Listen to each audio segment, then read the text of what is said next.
Requirement Part C. Refer to matter 2. Discuss with reasons whether the loan from Stable Limited has been correctly classified as a non-current item in the statement of financial position of Winfried as at 31 December 2019 in accordance with IS 1. Also discuss the correct classification when necessary. Therefore, they indicate to us here, guys, that we need to identify, is this correct? If not, what is the correct classification? Okay? 4 marks, therefore, let's say conservatively, we need to include 4 sentences. We need to identify the theory, and this is in terms of IS1. We need to apply the theory, and we need to conclude, do we agree or do we disagree? And if we disagree, what should this be? Right, okay. Now, guys, IS1. If you look at this, your keyword is the non-current item. Now, what is the option? This can either be non-current or this can be a current item. Therefore, you will have to open your IS1 and identify where's the theory in terms of classifying a liability as current or non-current. Right, okay. Now, I have included this. Please don't look at the left side. Look at the theory for me. According to IS 1 paragraph 69, an entity shall classify a liability as current when it expects to settle the liability in its normal operating cycle. It holds the liability primarily for the purpose of trading. The liability is due to be settled within 12 months after reporting period, or it does not have an unconditional right to defer the settlement of the liability for at least 12 months after reporting period. Now, remember, our reporting period will be 31 December 2019.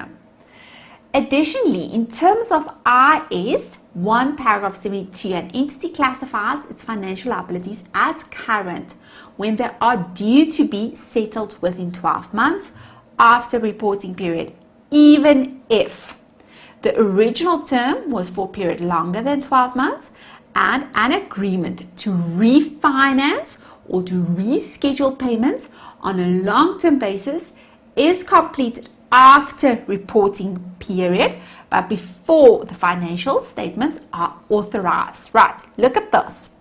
It indicates to us that you will still classify that liability as current even if there is A and B. So it will still be current even if there is A or B.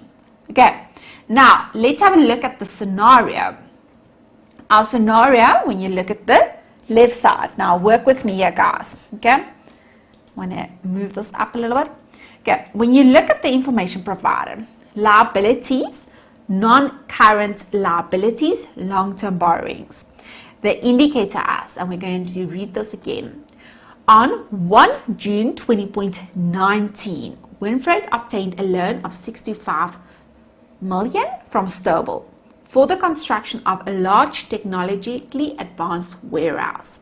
The expected completion date of the warehouse is July 2022.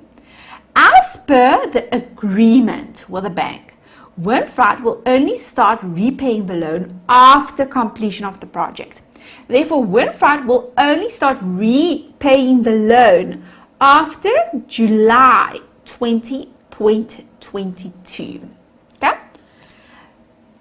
However, interest is payable annually on 31 May at 10% per annum. Next paragraph. The loan agreement with Stable contains a financial covenant on the debt-to-equity ratio, which is a clause that requires Winfried to maintain a maximum debt-to-equity ratio of 2.6 to 1. This is in line with industry norms. Should Winfried breach this covenant, therefore, should Winfried not be able to reach this condition, the loan will become payable on demand. Okay, now I want you to look at the right side of your screen for me, please.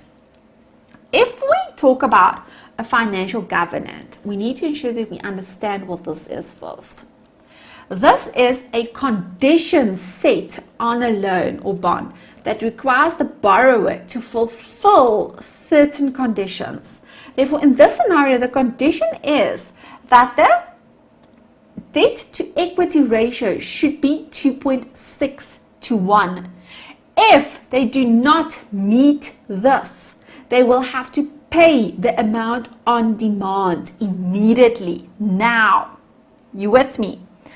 Then, next paragraph, look at the left side of your screen for me. On 15 December, the financial accountant discovered that the debt to equity ratio is 3.2 to 1. Therefore, shucks guys, they have identified that if this is 3 to 1, they will have to pay the outstanding amount immediately. Okay. Then in the next paragraph, on 10 January, Stovall agreed in writing to waive the right to enforce the loan covenant for 1 year until 31 December 2020. Therefore, to waive, to say, okay, it's okay if your debt to equity ratio is the 3.2 to 1. You will only now have to repay the outstanding amount at the end of 2020. You with me on this? Okay. Now, if you look at our timeline, again on the right side of your screen, please. According to the requirement, we need to discuss the classification for 31 December 2019. Okay? Therefore, at year end 2019, they've indicated to us in note 2 that the financials will be authorized on 20 February 2020. We know that on 10 January, Stovall agreed in writing to waive the covenant. 10 January. Okay. Now, when we refer to our principles, let's work through this. In terms of IS 1 paragraph 69, an entity shall classify a liability as current when, right? It expects to settle the liability in its normal operating cycle. Will they expect to settle this in the normal operating cycle? No, guys, because this loan, if you think about this, the loan is not to operate. This is not within the normal course of trading. This loan will be, in terms of the given scenario, to construct a large warehouse. Therefore, this is not operating purposes. This is capital purposes. Okay. Therefore, no, this will not be trading. Therefore, this will not be within your normal operating cycle. Okay. B, it holds the liability primary for the purpose of trading. No, not. It does not hold this for trading. Therefore, this is not, I've already indicated this, guys, not for trading.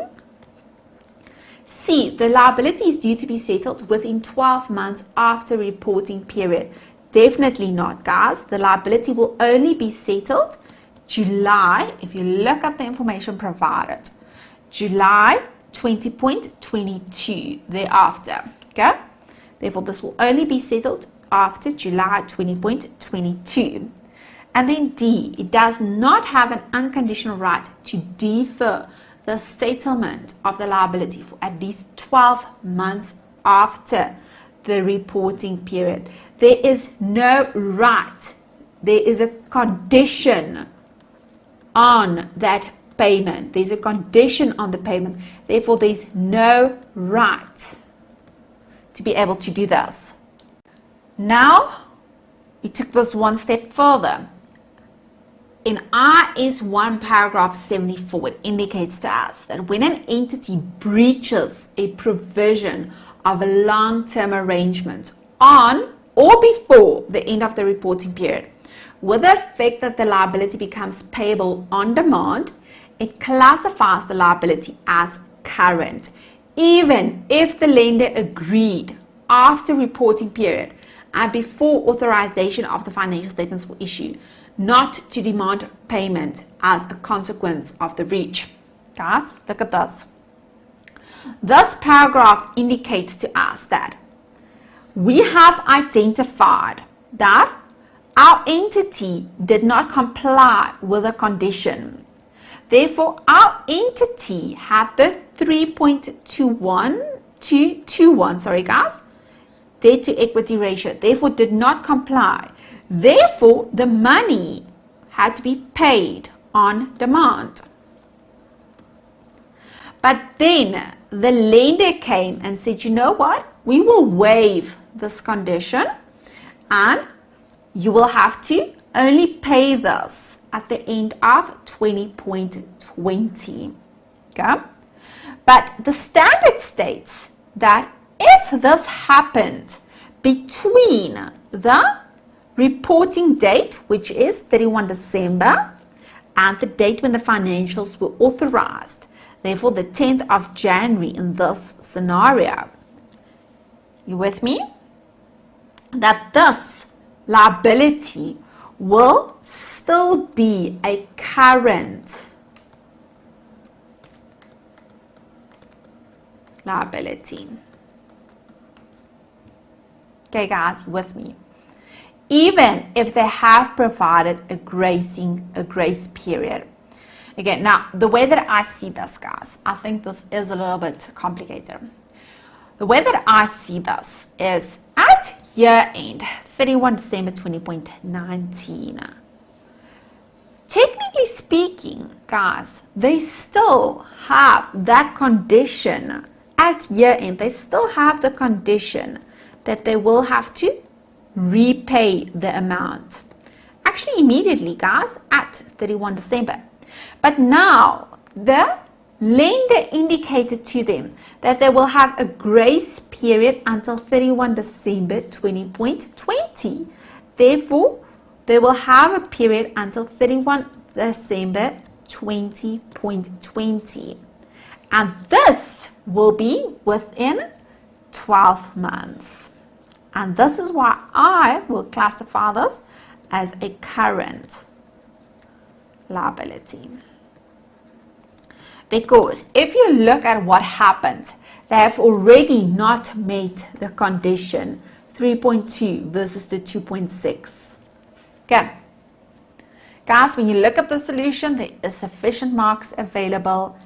If you look at what we have done, we were able to identify at least 2 marks in terms of applying IS 1 paragraph 69. And then communication skills, logical outflow, you have to get that 1 mark. Therefore, guys, you have to get at least the 3 out of 5 for this question, please.